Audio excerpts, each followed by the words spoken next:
Hey, everybody, welcome back to another episode of Between Sessions with Berries. I'm very excited to have our guest today. Dr. Lisa Lovelace is actually a dear friend of mine, so I'm excited. Sometimes I get guests on here that I just love. I'm so excited to see her because we like talk back and forth, but we never get to spend a lot of time together. So I'm really excited to have Lisa here with us today. Dr. Lisa Lovelace is a licensed clinical psychologist in Minnesota, New York, Wisconsin, and SciPact. She's the founder of Synergy eTherapy, an online collective of therapists and trainees across the country. Dr. Lisa has been teaching therapists how to build online therapy group practices since before COVID, even before, way before that even, 2014. She's also an author, a nonprofit co-founder for suicide prevention in Minnesota, and a consultant. Synergy eTherapy has been organically recognized by Forbes. I love this. I tell everybody I know. Well, I have a friend that's been in Forbes, is featured in Forbes. Organically recognized by Forbes for the past 3 years in many best of categories. It's proof that little fish can swim in big waters and be seen.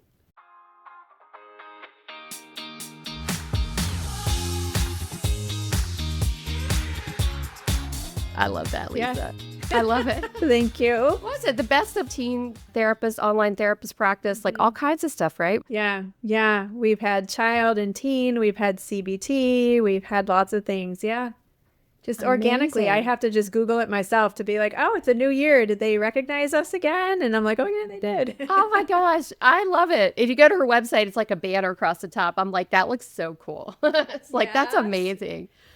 Yes, it's amazing. Thank you. Thank you for having me. I, of course, love talking to you, and whenever I'm in Florida, seeing you and hanging out. So it's super nice to be able to do our professional lives together. So thanks for having me on. You're welcome. So excited to have you here. So there's so much, even before this episode, Lisa and I are like, what should we even talk about? Because there's literally 1,000 things we could talk about with you guys, because Lisa does it all. She runs this huge online group practice. But the big thing right now that we thought would be exciting to talk about really is what's changed with online spaces now since COVID. What are you seeing, Lisa? Let's talk about the trends, what's happening, how you're pivoting as a owner of a huge group practice. Let's just dig into all of that. Dive into it. Yeah. Well, I think it's a great topic because I think people are seeing the shift now. Before COVID, it was really in person. Nobody really did online therapy or telemental health. Then we were, obviously. And then COVID happened, unfortunately. The only thing that came out of that entire awful time period was the rise of telemental health, or acceptance of being able to see clients online. And it wasn't so unethical or illegal or all the things we used to get told. Which it wasn't. It was just a mode of operating. We don't touch our clients, so there's no real need to have that in-person thing happening. So it's like we were in a fog during COVID. Everyone's hurrying up getting online. And then online was huge. And so we saw a huge rise in big companies, big businesses, big financial companies, venture capital really started getting involved into different EAPs, insurances. We're seeing all this now. So now, 6 years after it began, even just maybe last year, I'd say, we started to kind of see a shift in who's running clinics now, even in our hometowns. There's different insurances that are buying out clinics that used to be a mom and pop group owner, and they get really big and they merge. And you just every day you're seeing a new thing in the newspaper or online in your local community of wait, so-and-so used to own that, and now it turned into a big thing. But that's what happens is you grow and then you sell, and then it's a financial thing, right? But for some of us, we're mom and pop shops, and it's oh, and there goes another one. Yeah, right. So a lot of us, group practice owners, do band together. At least here in Minnesota, there's a group of us, and we meet several times on Zoom and support each other, and we all do things a little differently and get to know each other and try to support each other's passions and business models and things like that, and give each other tips and tricks and things. But just nationally, we're seeing it change so much that so many people went into private practice on their own right after school, because you could join this and join this and join this, and that's fine and that's great for people. It works for people. And then sometimes over the years, you're like, this isn't working for me anymore, or I don't like it, or it's not how I want it to be, or I don't agree with something. from any of the big companies that are out there. I just personally have been seeing a shift of people are applying a lot more to the mom and pop groups Oh, again. really? Oh, There was interesting. like a wall, there was a huge like COVID boom. Like I'd have like 300 applications a month and I'm like, oh no, this is Wow. too much. And then there was a huge dip, probably around 2023, 24. It was like, oh, where's everybody go? And group practices were like, I can't find really good employees anymore or Yeah. 1099 contractors. Now we're seeing it kind of come again. So it was kind of like this, then it did this, and now we're seeing it kind of come back around. So that's one trend Interesting. that I'm noticing. And especially, I guess, with the VC firms, I guess maybe they made it look real easy to just be in private practice by yourself. And essentially, you're working for them as a group practice instead of these mom and pop group practices. But the problems that come with that is they change the rules on you midway. They can, Yeah. things Yeah. can change that no longer serve you. Right. And we all have to decide. Yeah. Like, Yeah. where do we want to work? Who do we want to work with, work for? And sometimes it's you're going to make choices based on ease. If you have chronic medical conditions, if you're just really needing to go where there's the best payout, and other people are like, I want to be local, or everyone has to choose. Everybody's going to have just, their opinions, but there's really no right or wrong. It's a really big place. We all have our space. Businesses and capitalism, that's where we live, right? Like everybody can start something and you want it to do well, but you also want it to serve the people that you're working with or Yeah. for. And so I think that the changes that keep happening, even just insurance changes or the VC changes, it makes it harder for group practices to kind of survive. Yeah. And I consult a lot with group practice owners about people who are like, I am paying them more than I pay myself, or they need to close up because the financials don't work anymore. And the way that I started years ago was more of like a membership slash collective kind of hybridy group, but not really. It's a little weird. It's like not really fitting into either category. It's a little collective and it's got some elements of a group. But I made that decision without knowing anything. And now looking back, I'm like, well, that was a good decision for Yeah. me and for the therapists that are in the collective or the group practice because they are feeling in charge and also they can charge what they want, but they also have support and they can come in under our contracts. They get a smorgasbord of like, you can choose what you want, like choose Yeah. your own adventure. And so they're happy and they really enjoy that kind of like independence with also coaching and mentoring and collaborative nature, but not too much. So I feel like now this is where things are going a lot for a lot of traditional group practices that are really struggling because people have expectations of I want $100 an hour. And it's like for an insurance group, that's not always possible, Yeah. especially for an in-person practice. If they own at least a whole building, it's not possible, right? All the time. So I think things are definitely changing in how you can structure something and how you can work with different therapists or for therapists looking to join something like maybe there's something different out there that you can still earn a good living, but you also can be a part of something. So I've seen a lot of like co-ops being started, Yeah. memberships being started, collectives being started, whether it's a group owned by all the players that are in the collective or just owned by one owner. So there's a lot of interesting things out there now that there weren't at all like a decade Yeah. ago. And I was going to say, I mean, maybe you could elaborate on those different types of models a little bit more. Because I know you have a Facebook group and we'll put it in here. And I know you work with an attorney, a healthcare attorney, David, that does a ton of consulting around this stuff with you. And I know you're going to be talking about it more, but I'd love if you could touch on it a little bit. Like, what is a collective versus a membership? If somebody's listening to this, even a group practice owner that's like, gosh, I need to like get with the times and maybe get a little more innovative with what I'm offering, like just a brief, like what are the differences in those kinds of models? Even before going into that, because there's so much of like, I've always told people, don't limit yourself to what you could come up with because you could come up with something totally different. I think we sandwich ourselves into what is already there, that legally you can do a lot of things that are just maybe new and novel. So like you got an idea, like talk about it with a lawyer in your state and see if it can be legally done and that it works financially for you too.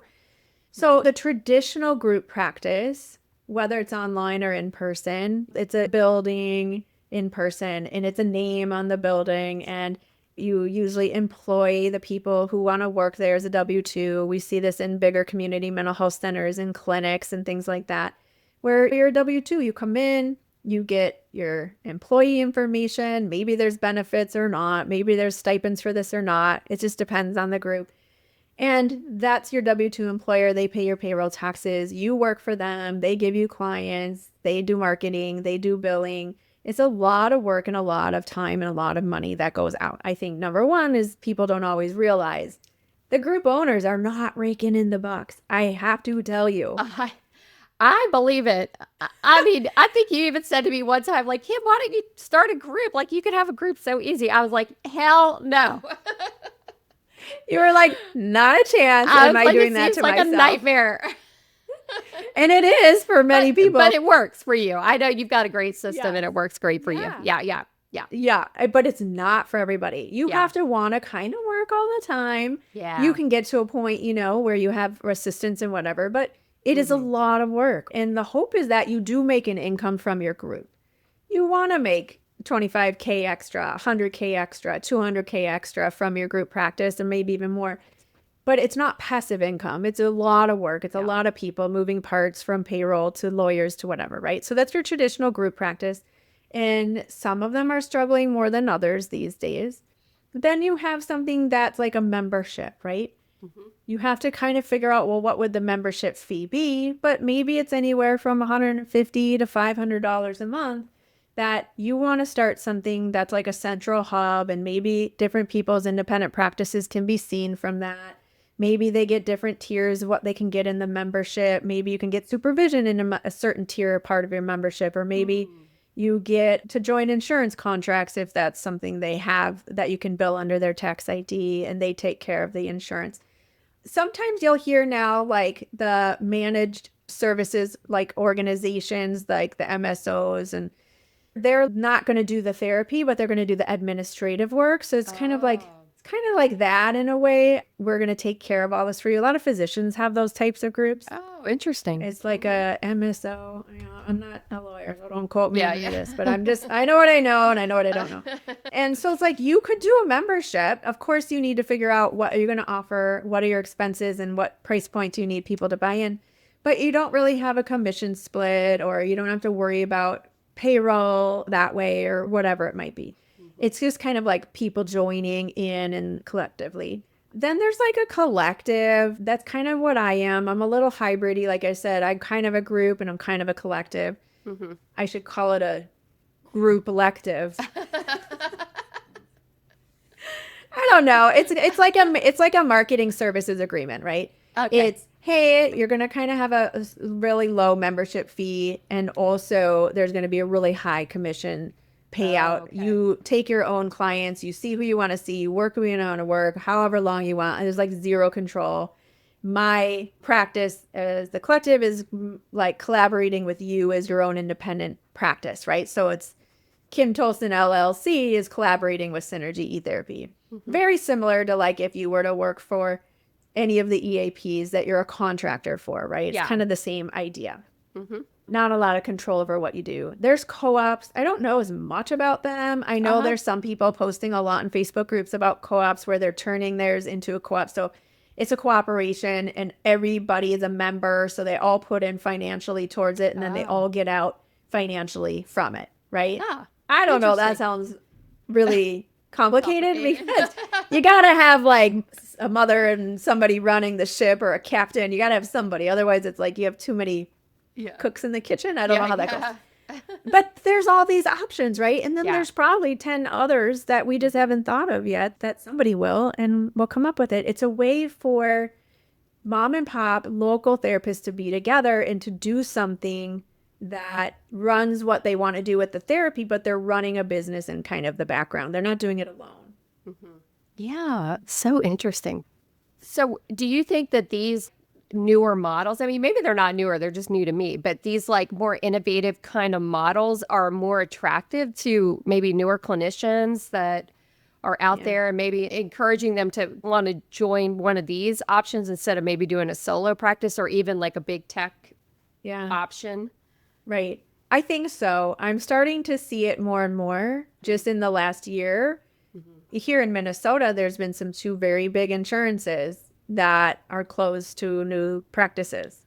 Luckily, we're in them. So we have a lot of therapists, seasoned therapists that have their own private practice that are like, can I just join your collective so I can join some EAPs and join some insurances? And I'm like, of course, I know them or I vet them.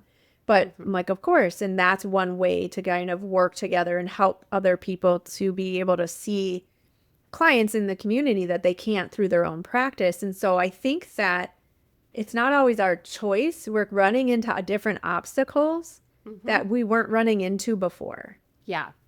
Like especially these closed panels. Yeah, closed panels or different contracts that we might have, workers' comp or fit personal injury contracts that I get at better rates. We can negotiate because we have some PsyPAC psychologists. We have different therapists all over the country who are really good at doing assessment for PTSD and different things like that. So it's like I can get a good rate in the 2s or above for like a master's level person that's not always heard of, right? So I'm like, well, we have doctorate and we have masters. So, hey, we have so many people, and I negotiate. And that's what I love to do is work on behalf of the clinicians. I always say in my group, they're my boss. Yeah. I'm not their boss. Yeah. I love that. They're my boss, each one of them. And so I'm like, what do you need from me? What can I do to make your life better? How can I help you? And like, they're always like, huh? And I like send emails with like, here's what I'm thinking for the year. What do you like? What do you need? And people are always like, this is so refreshing or it's so nice. Oh. So I do think that people are coming back around to like some of the mom and pop stuff because they're maybe realizing that some of the bigger things are not serving them as well anymore. It doesn't mean that they're not or that they're not helpful in some ways, but I am seeing as just kind of the trends where it was before really high in COVID, then it took a dip with everyone joining. And now people are missing the collaboration and they're missing the coaching and kind of the interpersonal stuff that comes along. And then there's other reasons people might want to join too, like they can't get into insurance or they don't like the fees or rates with something. One thing that I'm doing lately, because there's so many changes with lots of stuff going on out there in the world that you guys on Facebook might read about. We're not going to get into it, but y'all know what we're talking about. Is I'm already in different insurances. Why can't I get into Optum and Aetna and Cigna? And I'm already in like Blue Cross, and we're already in certain states with Optum and Aetna. So why can't I, if I have national therapists, like they're licensed in 10 places or they live in different places, why can't I go ahead and get contracts like that and just start to add people under us like that? And I'm like, asked my credentialing company and they're like, sure, here's what you do with this one and here's how it works with this one and how many days and what's needed. And I'm like, well, that doesn't sound so bad. Or like, you just need to add the license or add the states and you don't need this or that. It wasn't so complicated. So I'm like, going to start that.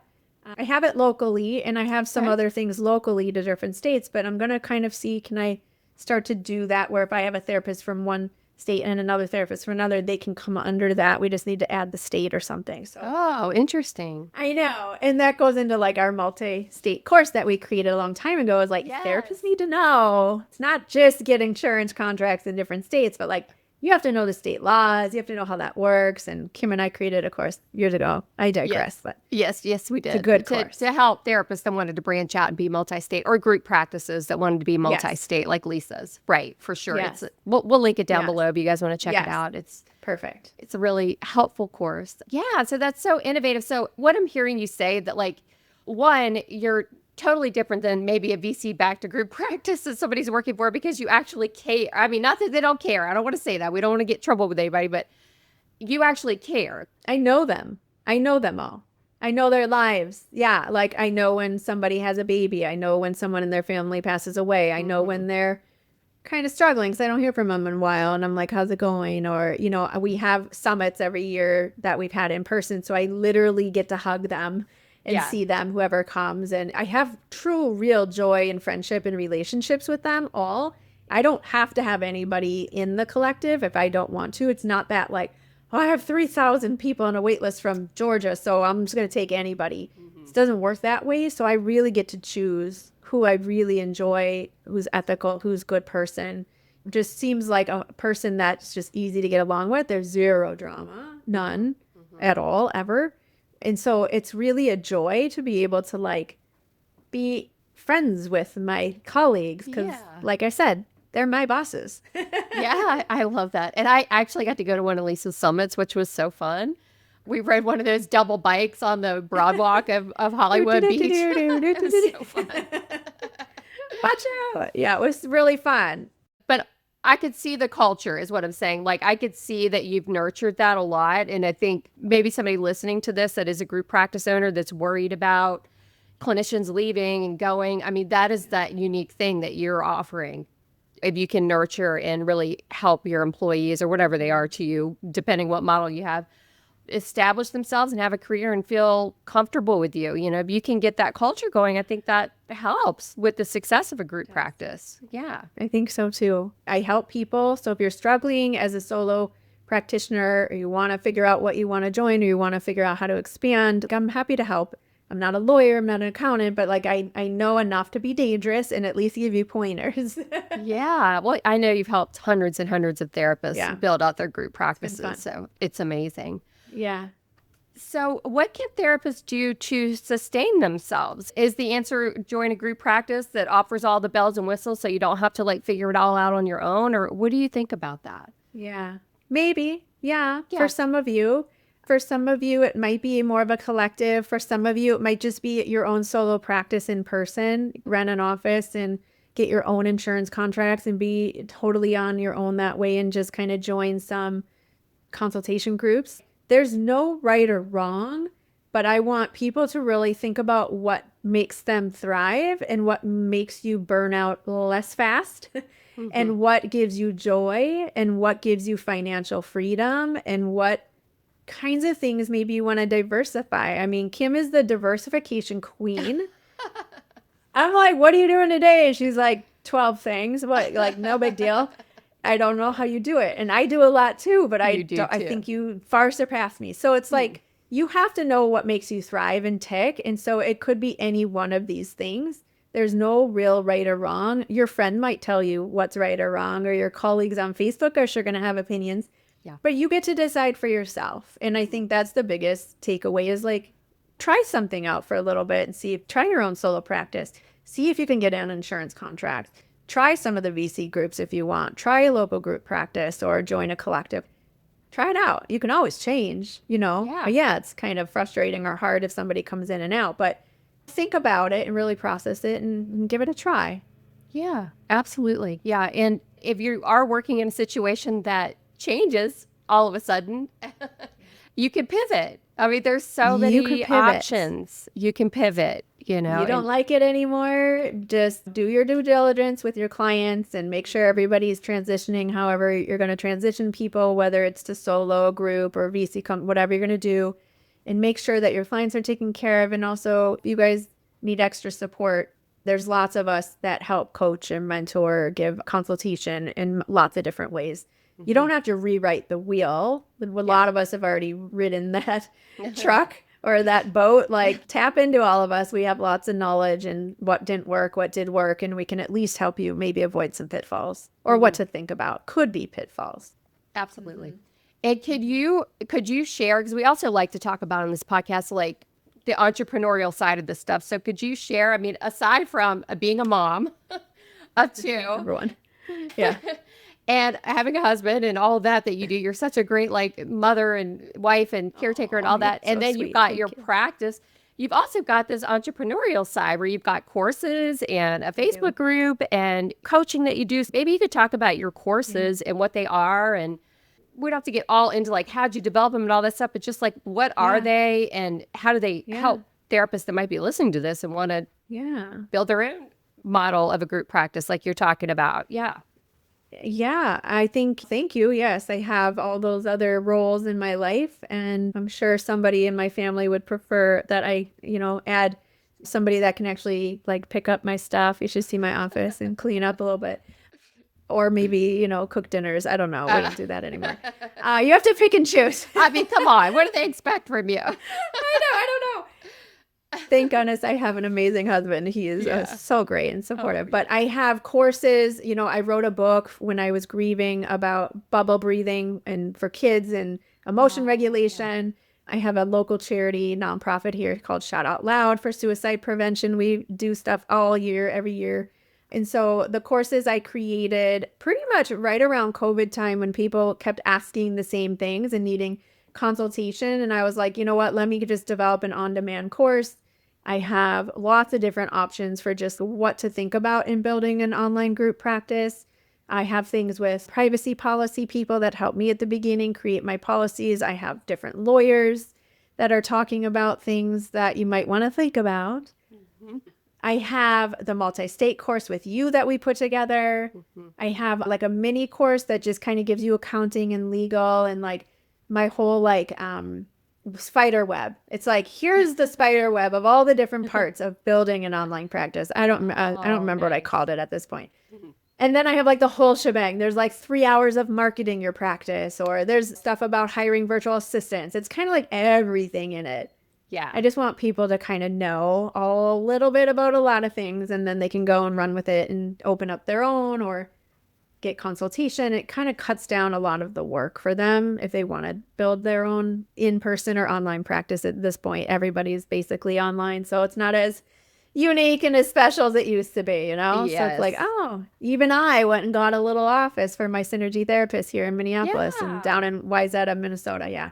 Yeah. I'm just curious, what made you make that decision after being an online therapist for so long? I mean, maybe that would be helpful to the listeners too. Yeah.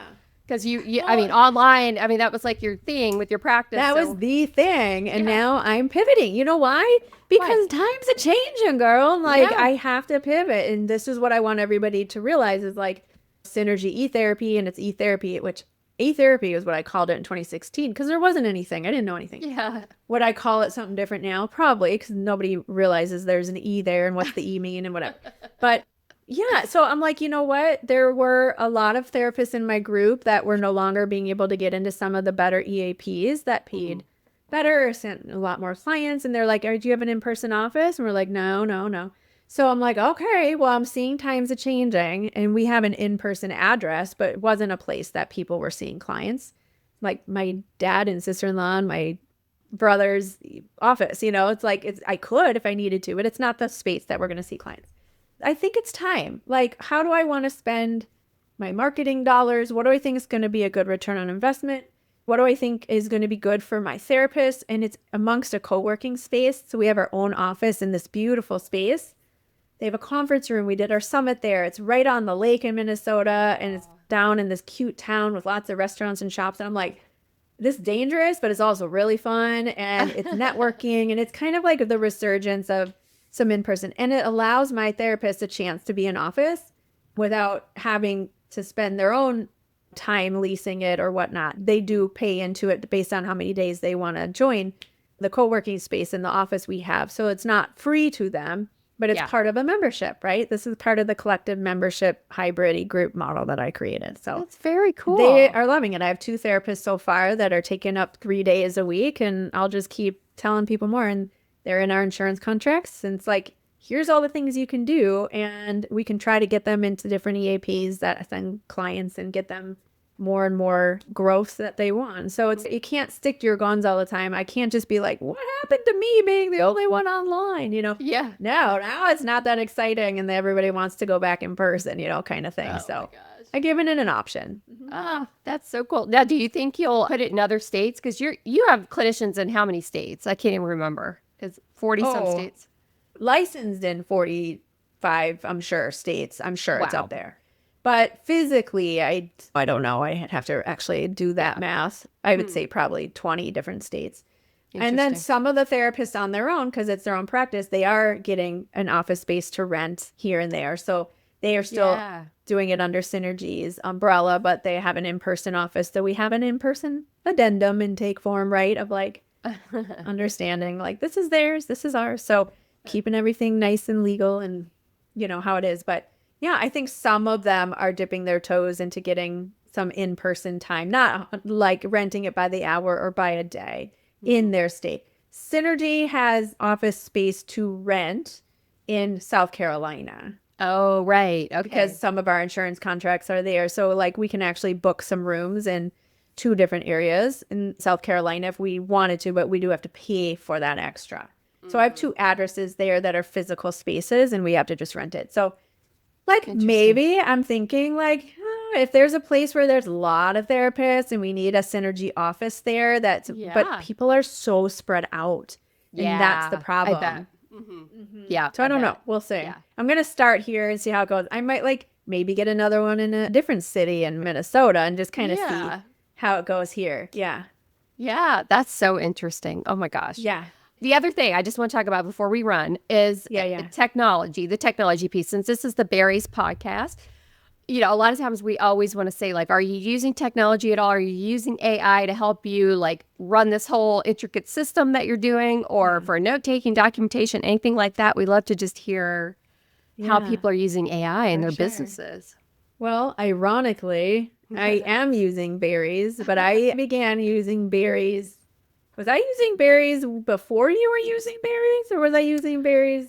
I don't know. After I don't know. you were using Berries? I'm not sure. I don't remember. I tried out years ago, a year or two ago. I don't know how long it was, but I tried out several note-taking ones. And I was like, I didn't like this. I didn't like that. And I landed on Berries, and I talked to the owners, who I just adore. They're just so kind and nice and very therapist oriented and just great people. And I was like, well, the technology works right for me because you can put it on in the background, but go into any application.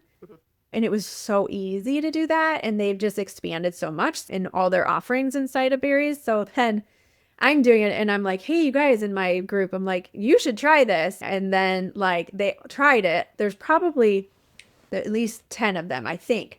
7 to 10 or something like that are using Berries now, and they're like, I will never go back. It's so good, and it's key. It's so good. I think it's really good for interns or students to really learn how to write notes, learn what needs to be in there. But for licensed clinicians who already have done this for decades, it's like, no, this is helpful. Yeah. Let's get the treatment plan. Let's just consult with AI. Let's get the diagnoses. Let's see what's going on. And we use it for so many more things than therapy. Yeah. Workers' comp, or if you just need a certain templated form, but you can't run it in the background due to some contracts we can't have it. You can at least put some content information in there, and it'll spit it out in the note in the way that you need it. There's just so many ways to use it. So Berries is what we're using. And I'm not even saying that because I'm on this podcast. I'm like, we didn't pay her to say that. For real. No, I get paid none to say this. But it's because I really like it. I really like it. And I used a lot, and I didn't like many of them. I love that. And then, ChatGPT has been my friend, my best friend for a little while here. When I'm like struggling with something, can you put this a certain way? Yeah. I know people are using like Claude and whatever. I'm also using in Gmail. If people don't know about it, it's called Google Studio. If you have Google Workspace, it's an AI thing that is helping me to answer and reply to emails. It doesn't send it, but it auto replies in my voice with stuff I've said at any point in time in my email. Yeah. And I'm like, amazing. It'll say something like just something crazy. Like, I'm like, oh my God, I remember that from forever ago. Or it'll pull in like a EAP number or a fax number or oh my gosh, from anything it saw in my emails from forever ago. And that has been super helpful because me, I'm always trying to figure out how I can clone myself, and I yet to do it. And I'm just figuring out how and who's going to help. And I still think I need an actual human beings to do the things I need, but I also want to really automate a lot of stuff if I can that is, going to be helpful. So I'm using it. I'm not great at it. So I don't know, like you are a wizard in AI, but I'm learning from you. And then you'll tell me something. I'm like, I don't even know what you're saying. I don't even know. You're like, huh? Do what? Tell it to say what? I'm like, never mind. Too complicated. So, you are so good for this. So people want to use AI, like you have so many clubs and memberships, and you make it so easy of like, this is what they can do if they want social media or whatever. I'm sure my VA is doing something with AI for social media or trying to put stuff together. We use Canva AI or different things like that, so as much as we can, that feels good for us. Nice. Love that. Now, as a group practice owner, you said 7 or 10 of your clinicians. Now, are you giving them berries? Is that like a perk, or do they do berries on their own? Like, I just wonder, like, the strategy for group practice owners with that sort of thing.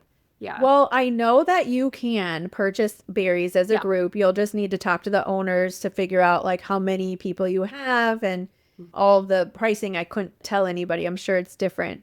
Yeah. But right now, what I have is like a coupon for the therapist in my group. So they have to still pay for it on their own, but they do get a discount from being in Synergy, which is really nice. Oh, nice. Okay. So I'm not paying for it. I have to be careful with all the things I would pay for. But if you're like a W-2 group and you do want to pay for things, this could be really good, especially for your chart audits and for insurance, for all that stuff that insurance needs. So they do group like portals. I'm sure they'll come up with something that meets your needs with what you need, kind of like they did. Yeah, for me. They're really flexible. Like, oh, we could try this or try that. Yeah, because, you know, being flexible. In Synergy, I want people to be like, there's lots of reasons to join the Synergy group or collective and look at all these things, you know, that they get. So, yeah, cool. Yeah, I wasn't sure how you were using it or offering it. I've heard a lot of different variations on that. So I'm always super curious and that's about so it. cool, right? They can do what they want with it. Yeah, it's very cool. Yeah. I mean, some people are like what you said with interns and stuff. They're like, I don't want my interns to use it, but I want the clinicians to use it. Or we use it for supervision, like that kind of thing. So it's interesting to hear how different practices, their takes on it, really. You know, it's just neat. It's neat to hear. Yeah. Well, thank you so much for coming today. How do people find you? They want to like join your Facebook group or take your courses. Where do they go to find you? So the main one I moderate and kind of rehashing a little bit is how to build an online therapy group practice. I don't know when this podcast will come out, but it might be titled something a little different at that point. But I have 2 others, therapists looking to join a group practice, and that's very organic-y, like just therapists that are looking to join a group practice and group practices looking to hire. There's the telehealth providers group, which is kind of everybody, and it's really all over the world, really. It's not too much movement in there like the other 2. And then my website, synergyetherapy.com. You can email me, Dr. Lisa, DRLISA, at synergyetherapy.com. I do answer all my emails eventually. She does now, but we're working on that. We're working on that. I got it down from 500 to 200, so I'm great. Very happy. Yeah, so you can just reach out that way. Of course, follow us on social media at Synergy eTherapy. It's Instagram. I'm on LinkedIn. If you like more business networking that way, we have Synergy there too. Nice. Yeah, lots of ways. And awesome. I'm here to help and answer any questions and provide any guidance I can. Thank you so much. Thank you. Always fun talking to you. You too.